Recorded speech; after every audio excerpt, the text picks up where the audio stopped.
Hey everyone, and welcome back to the Leadership Project with your host Mick Spears. We bring you thought-provoking guests and topics every week to challenge your thinking about leadership. Our aim is to help you become the leader that you wish you always had as we learn together and lead together. Hey everyone, and welcome back to the Leadership Project. I'm greatly honoured today to be joined by Tracey Ezard. Tracy is a keynote speaker, an author, and a leadership and team educator. And she's the author of 3 key books, The Buzz, The Glue, and Ferocious Warmth. And we're going to talk quite a bit about Ferocious Warmth today. It's really caught my attention about what on earth that means and unpacking what it means for a leader. So I'm really excited about today's conversation. Tracy, please do go ahead and say hello to our audience, introduce yourself a little bit and give us a little slice of that rich background of yours. Thanks, Mick, and thanks for having me. It's really lovely to be able to talk with someone as invested in leadership as you are as well. So I thank you very much for having me on. And to your listeners, hello. Let's have some provocations and some conversations today. My background is predominantly in education as an education leader. I've also worked in the automotive industry and in the fine dining hospitality industry as well. For the last 17 years, I've run a business that works deeply with leaders around leadership and collaborative cultures, like learning cultures in our teams. We know that when we're a learning organisation, that anything is actually possible because we come to the table with a real thirst for learning. And we look at how do we transform what we do and do it in a way that is getting the outcomes we're after, but at the same time, we're really deeply connected. So I've always been really interested in what's the leadership that allows that to flourish and helps to create that environment where people are really thriving. And we know that that's such a challenge, especially at the moment after coming out of 2.5 years in the pandemic. And I see leaders that can do it and I see leaders that can't.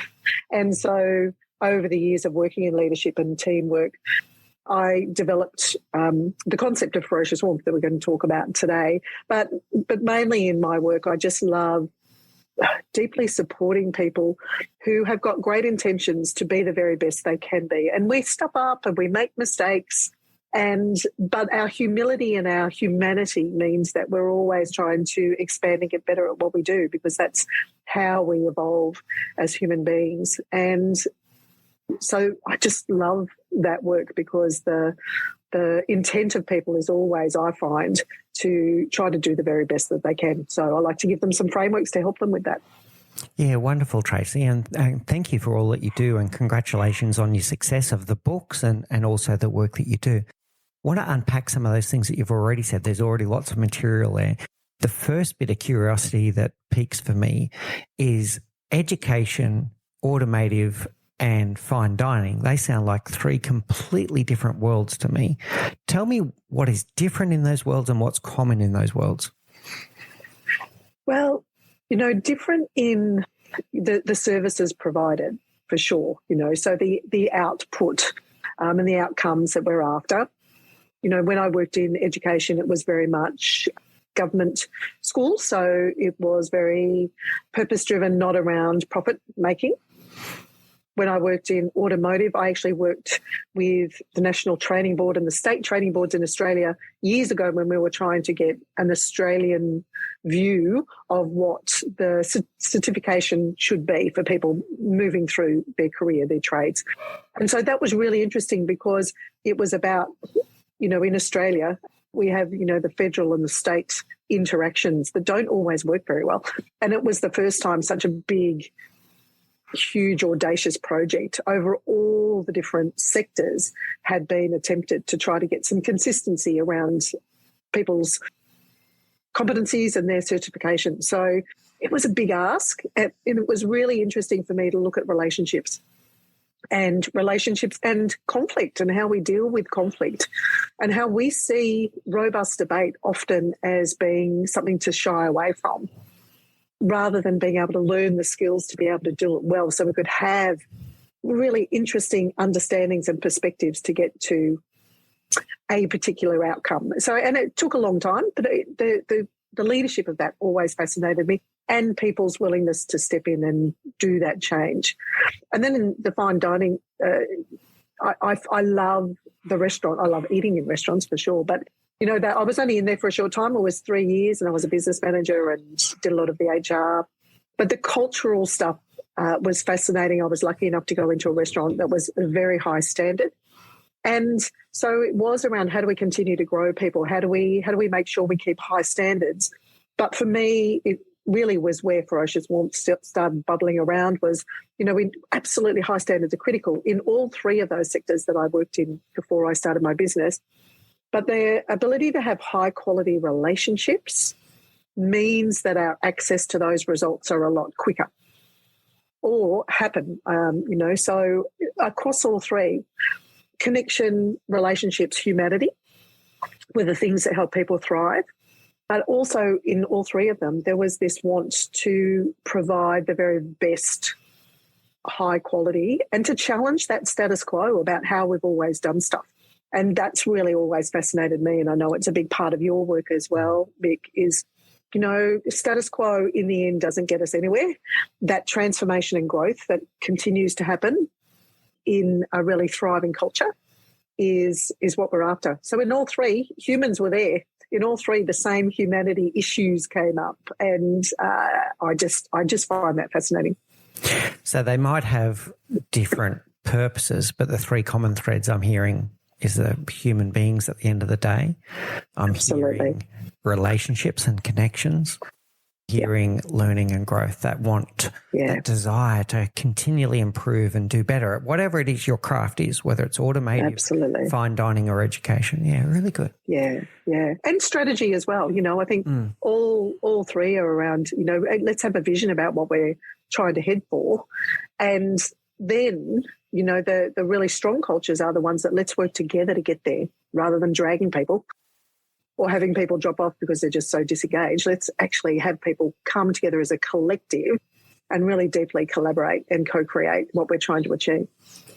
Love those words. So strategy, collaboration, co-creation, these are all words that warm our heart here at the Leadership Project. One thing I've always wanted to ask an educator, and here we go, I've got the opportunity to do so, beyond the home and let's say family, parents, et cetera, one of the first role models that any young person has as a leader is their teacher. What do you believe is the responsibility there as a teacher, where you're not just there to teach, you're also there to show something to these young people? Tell me more about that. Yeah, I actually have a really strong belief that any adult that is in a school fits in that category as well. In most schools, there are a lot of support staff. There are the people in the office. We all model to students, every day how to be in the world. And so I do believe we are often the most important connection outside the home for many students. And in some of our schools, we are the only stability that they sometimes have if they have a very unstable family life. And unfortunately, that is really prevalent in most areas of society where life can be really turbulent for students. And so our ability as educators to create that connection and I believe love for our students. So love as in I love your humanness, I love who you are, I love your diversity, I love who you bring into this space. I just think that's so critical. And the other big thing that I think that we model for students is our openness and our acceptance and our curiosity. So I think everything that we want from our students, we should absolutely be putting out for them. But the bottom line is I think that teaching is not just about what we teach. It's about sparking excitement in students for a love of learning and for a love of themselves, that they can actually be intrepid and they can initiate and they can go out and seek to find out what they want. They don't have to have it given to us, spoon-fed to them. There's two things that are coming to my mind, Tracy, when I hear that. Is one, that's a big responsibility. So you're being the first curator of these young people's minds in terms of role model behavior that they might take into their future lives. But then I'm hearing an easier part of that, which is the secret to it is by showing love, showing care, and showing up as your authentic self so that they can also show up as their authentic self and be comfortable with who they are. How does that sit with you? Yeah, absolutely. Absolutely. I think, where it is a big responsibility, but I think teachers don't step into teaching lightly. I think we understand just what a big responsibility it is. And if you ask anyone, people that are listening on the podcast, if you think about the teachers that really resonate from your schooling, even if you feel like the schooling didn't fit you, because that happens to many, that actually the education system we have doesn't fit the mold for many people. But I bet if you thought about the people that were your teachers, there will be a couple that just really stand out for you, that you felt brought out the best in you that you could bring at that time. And in my own experience, but also talking to others about this, it is always about the quality of the relationship that was had. Now you got me really thinking, because I'm thinking about the inspirational teachers I had, and my best two teachers were my science teacher and my music teacher. You're from a music background as well. Mm-hmm. And now it makes me wonder that, and they go on to be the things that I'm most interested in my adult life. I'm interested in science. I'm interested in music now, and in particular psychology now. But what it makes me think is, was it that I was always interested in science and music, or was it that I had the best nurturing role model that I loved it so much that it developed that curiosity? And I don't know the answer to that question. Any thoughts? Oh, look, I think it could be quite possible, but again, it could have been something else. But I think it's got a lot to do with it. It's just an interesting space, isn't it? I know that I had great leadership role models, and so I actually got in contact with my grade 2, 3, 4 teacher, and she was in her 90s when we got back in connected. We hadn't been connected for about 30 years, and she was intrepid. She was a single woman. She'd never married, and she would, in the 60s, hop in her combi and travel to all places in remote Australia. So she'd go and spend a whole lot of time in Yuendamu, and she'd go up to Arnhem Land, and I learned so much from her about First Nations, the beautiful traditions, the rituals. Learned about them every year with her. We had a huge solid space, and I think I came out having an amazing respect for First Nation people that many others didn't have, because I was exposed to her learnings that she did. But when I came away from her after having lunch with her when she was in her 90s, I realised that I learned from her that as a female, I could be strong. As a female, I could be independent.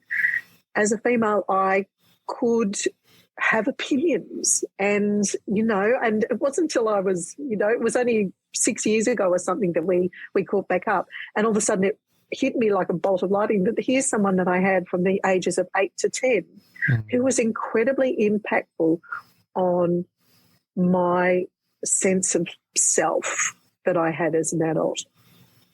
We don't always know it at the time, and it does dawn on us later, some of these people that were very influential in how we see the world and how we see ourselves.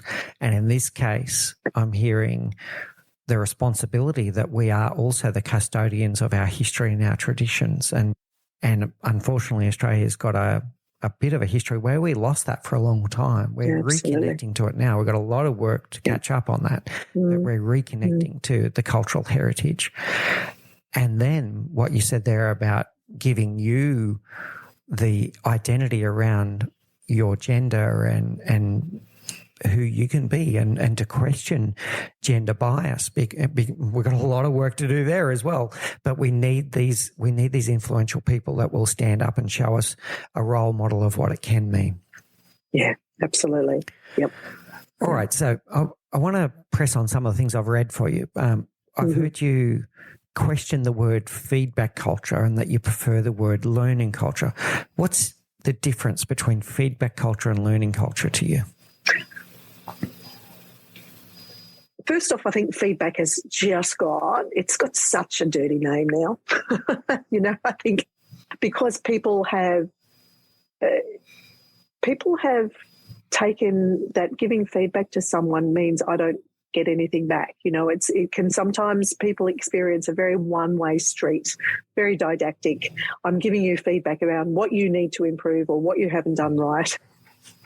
And it's almost like this space of I just have to receive this and we can't have a conversation about it. Now, great feedback cultures, there are great feedback cultures around, but in essence, I do believe that they are learning and growth cultures, where what happens is we don't wait until the 6-month first performance development conversation to actually talk about how you're going. It's built into the way we work. We work around looking at what are you up to, how's it going, what's working, what's challenging. We tweak things as we're going to make sure they fit. We talk as a team around where is it we're on track, are we getting the outcomes we're after, and we don't create this environment where, I need to go and talk to Mick and I need to give him some feedback. We actually sit down and go, where is this at? This isn't quite working for me. Is it working for you? And we have a dialogue, not a monologue. And the difference, like a lot of people have experienced feedback as a monologue. Someone just coming and just vomiting over them and then expecting them to pick it up and take it. And I just think we need to redefine what that is all about. Why are we doing that? If we really all want to, lift everyone's capacity, I think that's what a great collaborative culture does, is it's that we are invested in building the collective capacity of everyone.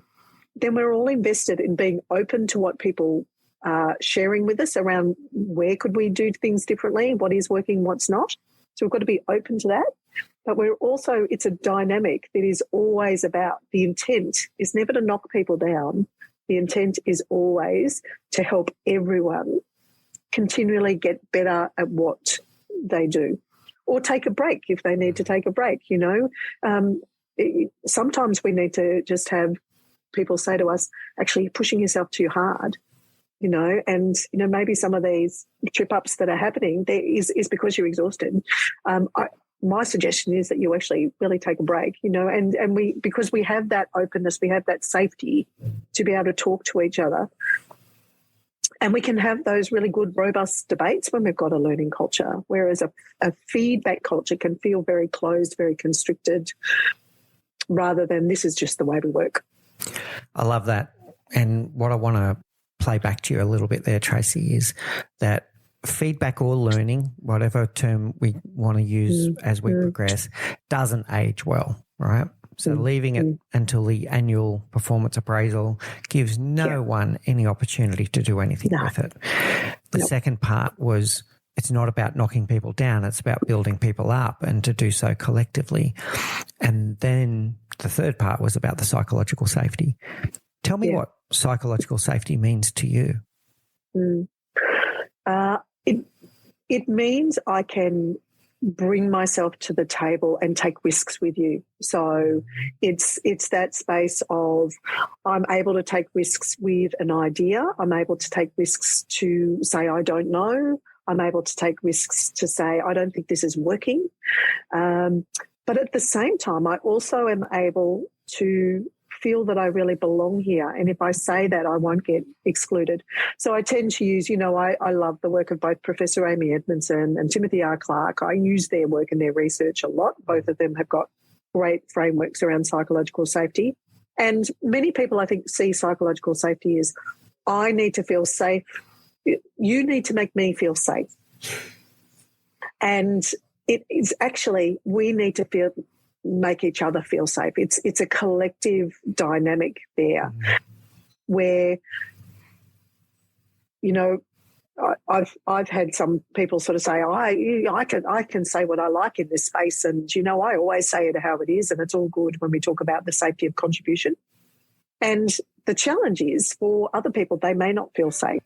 because of that contribution actually is all about contribution. It's never about listening. So if someone sort of says, I say it as it is, I often will say, and do you also listen to how it is for other people? So, psychological safety is this really interesting mix. At the basis, it is around there is no bullying, for example, but a lot of people see psychological safety just as an absence of bullying. Now, that's critical. That's like Maslow's. That's like we should be absolutely able to come into work and work with people that we do not feel threatened at all by. But at its top level, it is about having this great positive challenge culture where we can challenge the status quo and we can push the boundaries and without fear of our jobs, without fear of being excluded, that actually that we seek to provoke thinking and curiosity with each other. And that's such an important space to get to. But we need to do the work around connecting as human beings underneath it so that we can do that, so that we have that belief in each other, that we're safe to do it. Mm. There's three really powerful things there, and I'd like to maybe challenge you on the third one. Let's see how that goes. So the first one, that it is collective learning and it's bidirectional or it's omnidirectional, if you like. So it's not about just feeling safe to speak up. You should also be willing to listen to what's being said as well, right? So that's that two-way street or omni street is really powerful.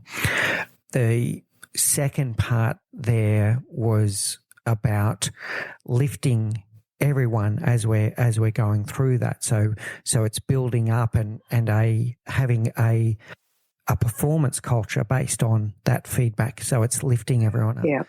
And then the bit I want to challenge on a little bit is about the word fear. And I'll just put it back to you and say, rather than no fear, I would say that it's when the perceived benefit is greater than the fear. Because the fear is always going to be there a little bit. When you're having a courageous conversation and let's say you're giving your boss feedback, that's a courageous conversation. But in a safe environment, the benefit of speaking up is greater than the fear. How does that sit with you? Yeah, absolutely sits really well with me. I totally, fear is something that's useful. One of my good friends, Dr. Amy Silver, she's got a great book called The Loudest Guest. And she talks about all our emotions having a dance at our party, being at our guests at our party, and that who is the loudest guest at the party, and that fear is often the loudest guest. So what it does is it perhaps stops us from being our best, but that it's still a really important thing because it gives us caution. It gives us, so you go in to give feedback to the boss and you can see that the boss has just got off the phone to their boss and you've gone, a little thing inside me would say caution. It's emotional intelligence as well, but it's that little bit of maybe now is not the right time. So fear is just such an interesting word, isn't it, around what it actually gives to us. But if you think about that, just that increase of cortisol that says, am I safe to do this now? Yeah, that's our human caution coming in. So, yeah, I do believe, though, I think fear has too much of a hold of us in most cultures. Yeah. And so I think it's a really good one to look at and say, what are we fearful of as a collective and what are we fearful of as individuals? And, as a collective, we're generally fearful really of stuffing things up majorly. But, it comes down to, I think, do we talk about this stuff? And usually we don't. So I love going in and talking with people around it and saying, okay, let's have some conversations about what that actually is for us and is it useful for us? And if it's not useful for us, what do we do differently? Even having two people have conversations with each other around, if we do have to have more difficult conversations or more challenging conversations, what is the best way for us to have them? What works for you? What works for me? I worked over in Singapore a little while ago and I sort of raised that, with people of such diverse backgrounds, and we have that in Australia, we have that in so many different workplaces, and it's this beautiful melting pot. But if we don't really understand how to do those sort of more raised conversations well, that work for the different diverse approaches to those sort of conversations. If we never have that conversation about what does it look like for you, how do we meet in the middle around having these more increased tension around our conversations? If we don't speak about it, we're just guessing, and there's so much guesswork that goes on, and we come from our little view of the world saying this is the way it's got to work, without necessarily saying, well, what's going to work for you as well. So I feel like we've already got part of the answer to this question, but I want to tie a bow on it, if you like. What advice do you have to leaders out there that are trying to create that culture? They're trying to create psychological safety. Where do they start?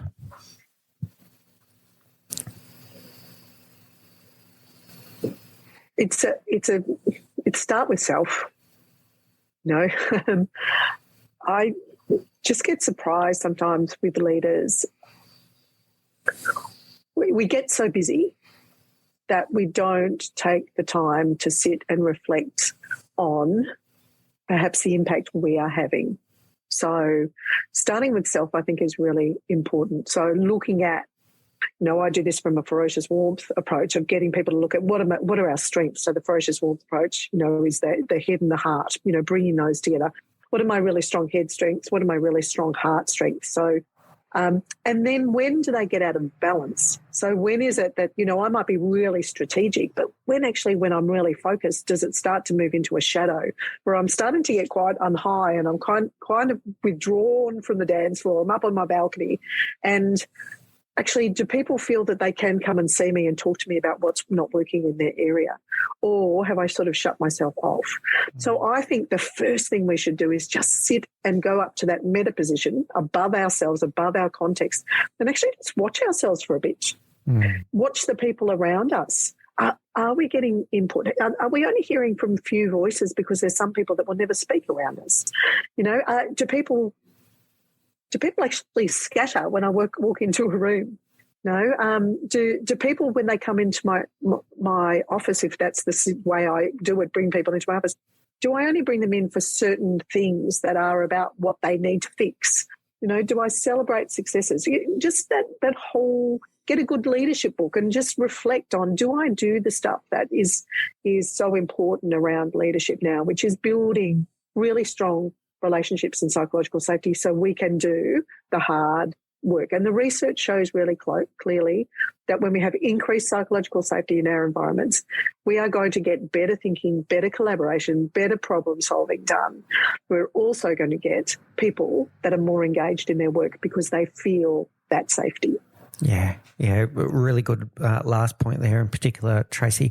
So I love this, starting with self-reflecting. What environment am I creating? And I think Tim McClure covers this best, that the absence of a voice telling you that things are not good doesn't mean that things are not good, right? So if people aren't telling you, it doesn't mean that there's not bad news, right? Yeah, really good. And if I can add a little bit and get your feedback on this. So then the leader, when they're intentionally showing up, self-reflecting, taking those second and third position views of what's going on in the workplace, then they can also start role modeling the behavior that they want. So if you want people to stick up their hand when they need help or stick up their hand when they don't know, you better start role modeling that behavior yourself. Absolutely. And then secondly is that you're going to get the behavior that you reward, celebrate, and tolerate. So if you want to speak up culture and someone comes to you with an idea, even if you don't think it's a good idea, you better thank them that they spoke up, because that encourages others. Oh, I can put ideas on the table here. Yeah. It's often, when I talk with leaders around this, and talking about, Timothy R. Clark, his definition of psychological safety, an environment of rewarded vulnerability. And, leaders know we'll often discuss, teams, it's what we do on the other side of someone speaking up. Absolutely. As that's so critical. And in teams, that's so critical. Things that kill psychological safety, and it could be as simple as, we did that, we've done that, we're never, I call them people that just always say we've done that before or that's never going to work. I call them the leaf blowers, and there are just some behaviours that we know are going to close down psychological safety in a team. And as leaders, we've got to be aware of those. When is it that there's dynamics going on that are closing that down? And do I seek input from people of, let's ignore the hierarchy, because if I ask questions of people from all parts of the hierarchy, I am going to get some really good information that I didn't have if I just looked from my own lens. So the thing that goes with the role modelling is asking questions and being curious about people's perspective, and not asking closed questions, or creating processes where people can just go, okay, here's the inquiry question I'm asking you folks at this meeting. I want you to have some thinking time to yourselves, and when you come in, we're just going to pair up, you're going to share it, and then let's share it together. And we just do really simple things that make it safe for people to start thinking and providing input. And if there's been a culture of input is not sought and input is not welcome, we have to build people's capability to be able to do it and capacity, and we have to provide time and time again the experience for them that when they do it, on the other side, there is going to be reward for that vulnerability, not punishment. Yeah, wonderful. And there's two things I'm taking away there, Tracy. One is to not be dismissive. And some people that are being dismissive will think that they're just giving sage advice because they're experienced, right? But they're not understanding the psychological impact of that dismissive statement. And then the second thing I loved was your expansive questions. So when the person comes with an idea, even if it is one that you've tried before, then reflect back and go, oh, tell me more about that, and give them the floor for a while to speak their mind, and expand the mind for understanding, expand the mind for significance, and what positive impact do you think will come if we do that, and just let them get it out, yeah? Mm. And it comes back to self, when people do come with ideas, especially ideas that might be different to ours, I have some mantras. My mantra around that is be curious, not defensive. Right. So, that first, and as soon as we feel any defense rising, I think that is when we should go in and investigate. So what is it that's creating that defensiveness in me? And how do we step in and ask those questions rather than step away? So we're fighting against decades of default behaviour that would say, no, I'm going to close that down. You used the term dismissive before, and I think what we do is we invalidate people. People come with this thinking, and then we just invalidate them, go, no, that's never going to work. Rather than, as you say, step in and go, okay, let's explore this. Tell me more about this. Do you think this would work? What would be the barriers to this? We create a learning culture by doing that, because what we say to people is, I see you and I value your opinions, and let's tease this out so that we can really be making the best decision, not necessarily my decision. But it takes a lot of letting go of ego. It takes a lot of unpacking almost the DNA of leadership, how leadership is done, which I must know the answers. And we know that the complexity of the world says we can't know the answers. What we can do is go, this is complex, and let's get the brains trust around. Now, I'm not saying that leaders shouldn't be making decisions. For me, it's the balance. And I come back to this concept of ferocious warmth that I have. The concept of that is always being able to move from the head and the heart and have this ability to do what I call the paradox of yet, which is, being able to step into director yet co-creator, and knowing which one is right at the right time. Stepping into high challenge yet high support. Stepping into realist yet optimist as well. Stepping into having power, but power with, and having love at the same time. Now, all these seeming paradoxes in leadership actually work much better when they come together in what I call ferocious warmth. So, which is the paradox of that yet, that says if we're only going to do one side of that equation, what we're going to do is we're going to inflict a culture that's not very useful to people. We're either going to, we're going to inflict an autocratic culture where people don't have a say, and I say it's too cognitive, it's too much of the head strengths coming out, and we've lost sight of the people. And people are really fearsome when they're in that space as a leader, and people become fearful, and it can inflict trauma. And, you and I were talking about this before. We know that things like the Gallup survey of global workforce would say that there are a percentage of people, I think it's about 16, that are 16%, downright miserable in their jobs. And I've worked with people that have come up with me and they've said, I've absolutely been traumatised by a fearsome leader who was just so invalidating, dismissive. People couldn't say anything that didn't fit with their paradigm of the world. And I think we've just got to really take a good hard look at ourselves and say, would that be me? Mm. And we know we can flip in there when we're fragile and when we're not looking after ourselves properly. That's human nature to go in there. But what worries me is the default leadership of that. Or on the other side, too much of the heart. So it's unhealthy relationships. So it's cliques, it's bias, it's favoritism, it's unhealthily trying to fix relationships. And so people feel that there's drama all around us all the time. So I call those the extremities of leadership, either the fearsome leader or the enmeshed leader that is just stuck in so much of a default style that they're not seeing the impact that they're having. Yeah, depending on which numbers you look at. Let's use Gallup for a moment. So Gallup will tell us that only 20% of the workforce are fully engaged, that the vast majority are disengaged, and then there's a small percentage that are actively disengaged. And this is why we're seeing great resignation. This is why we're seeing quiet quitting. I think there's more to it by the way. I think there's also a lack of purpose and meaning and a lack of inspiration. But if you've had bosses that have been either end of that extreme that you're talking about, so the ferocious end, the attack dog, the alpha style leader, you're eventually going to pack up and kind of just sit there quietly in the corner of the room, aren't you? That's it. And at the or other get sick. Or get sick, yeah. And at the other end, if it's a lovey-dovey environment around just warmth, there is the risk that you get an inclusion issue, right? So where some people don't feel that they're part of that lovey-dovey environment and they feel like they're on the outside. So tell me, ferocious warmth, why those words? It came from, I've just been lucky to be exposed to a lot of exemplars over the years, and I am a pattern watcher. And I really have looked a lot at the research of people like Brené Brown, who's done a lot around vulnerability and courage. Amy Edmondson, psychological safety, leadership inclusion. She's done a lot of work around that and learning cultures.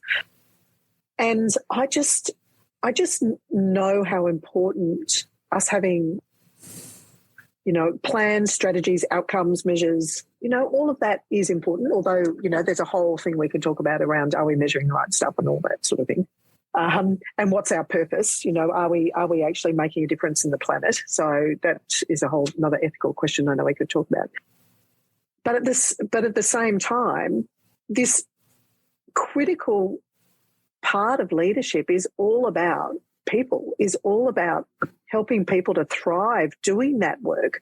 And I think that there are too many leaders that don't see that as important, or they go, oh, my second in charge does all that stuff. And I just personally think that's absolute rubbish. We cannot lead well if we do not have strong relationships with the people we lead. Now, I'm not suggesting that it's the type of relationships where you go and have barbecues every Friday night or anything like that, although some can do that and can do that.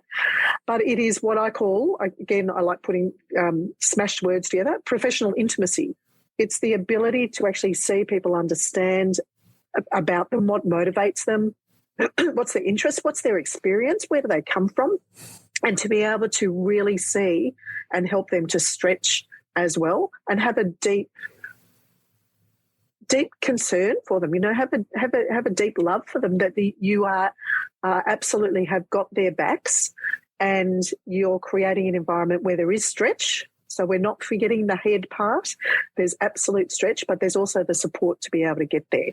So So Ferocious Warmth came from this, seeing these leaders and my own experience of that, of being able to know that when I talk with leaders, I tell them that when I work with teams, I always will say, what is it that brings out the best in you in leaders that you've had?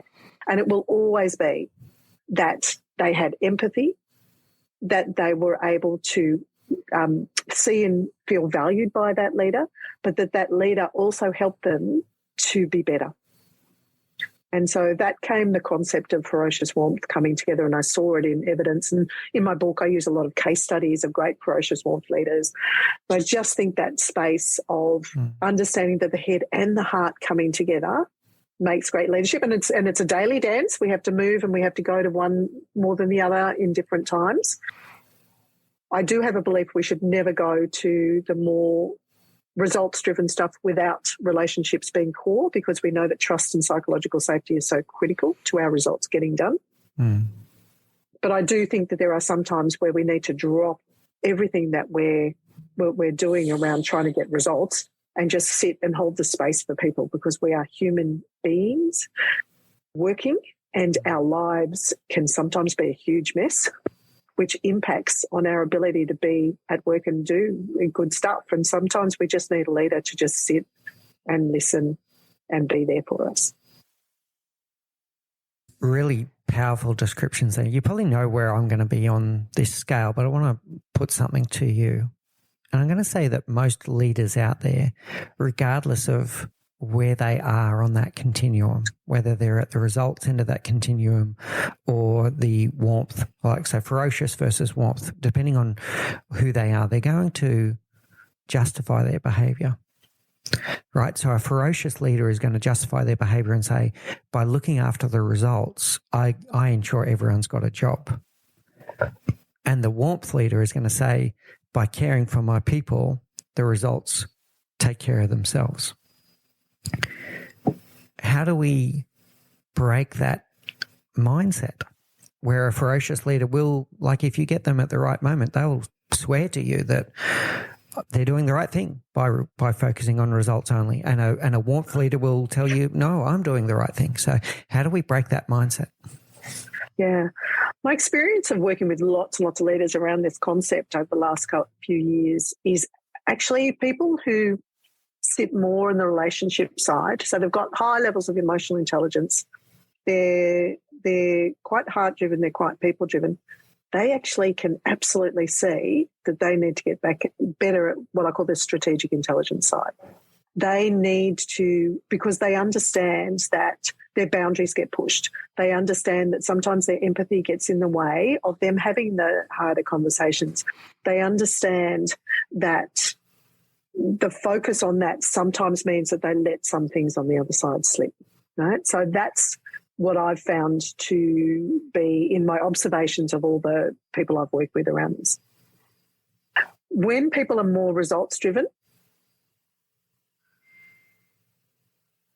many of them take longer to be convinced that the emotional intelligence is as important. And if they are on the very extremes, we know that there are a few people that are on the extremes that are in narcissism. They're so very autocratic leadership that they're not coachable. You may have found some of them in your experience, Mick, that some people are just not coachable.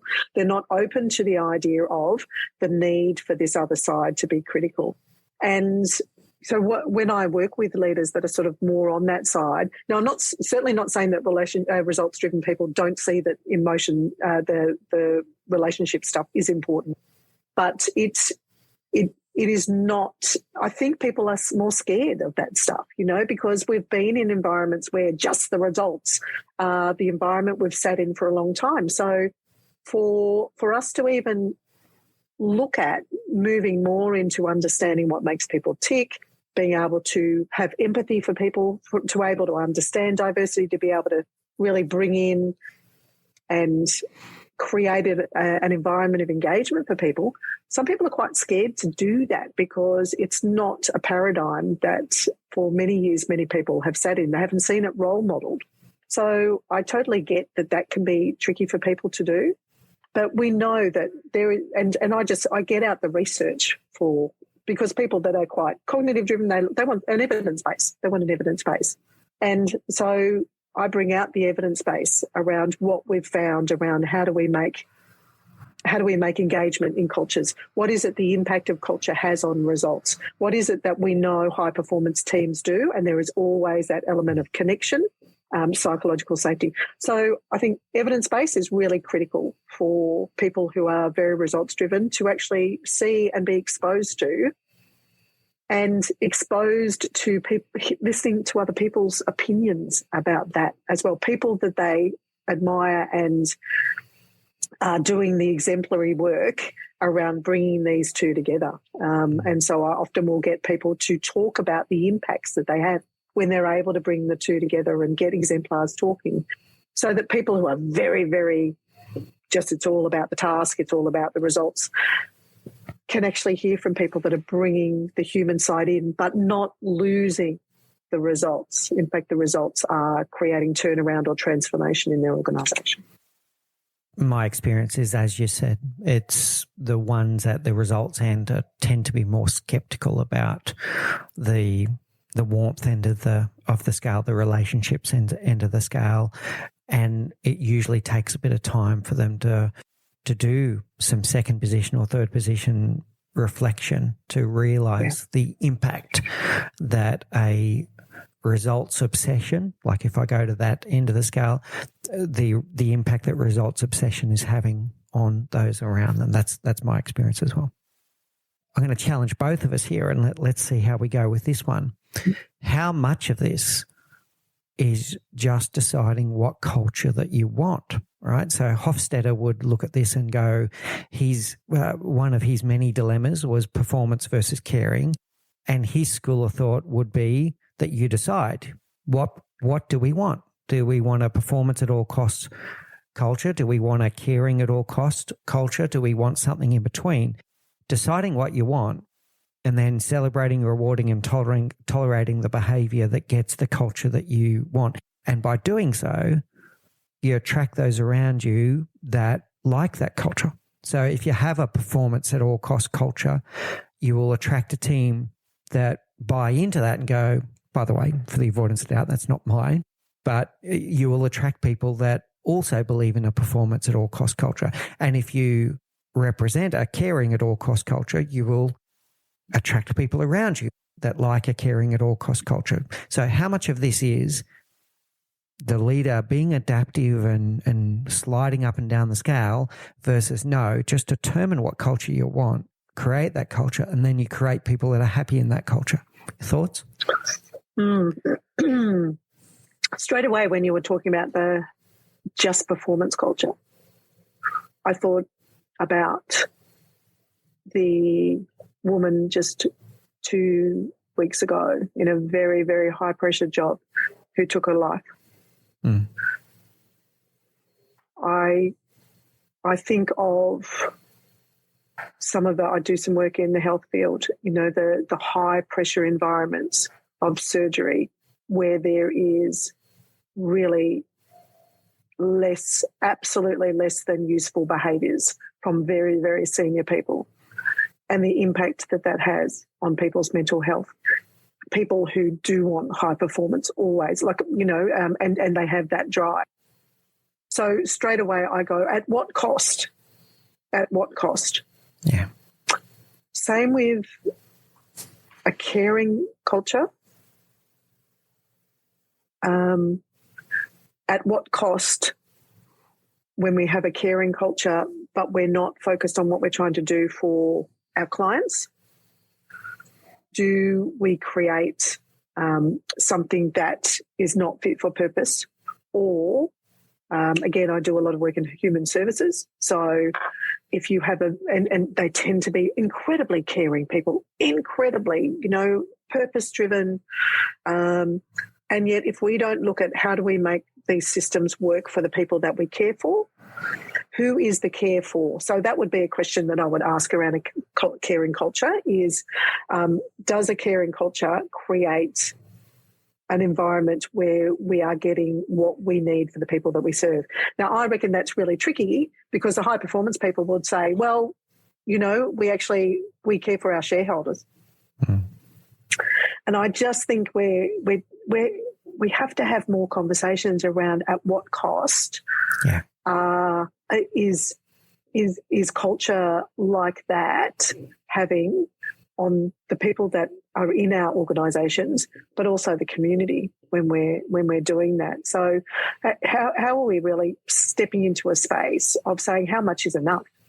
You know, and I know I'm looking more at that drive type of culture, and I'm not suggesting that we don't drive, because I think we need to challenge the status quo, though, that we have, that it must always be around profit and it must always be about competition to get to the top. And how do we unpack that as a society, I know is a huge question.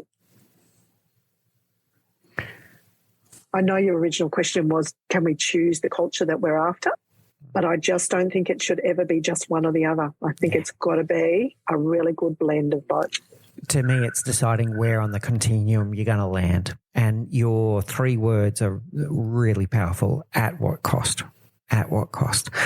And every time you say yes to something, you're saying no to something else.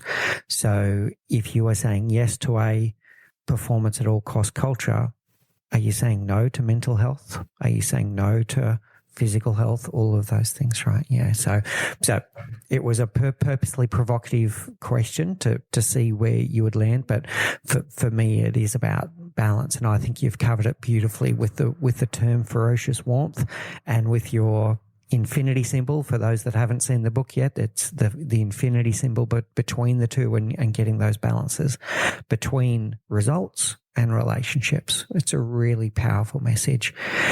All right, Tracy, that probably brings us to a close. I'd like to bring us to our rapid round 4 closing questions.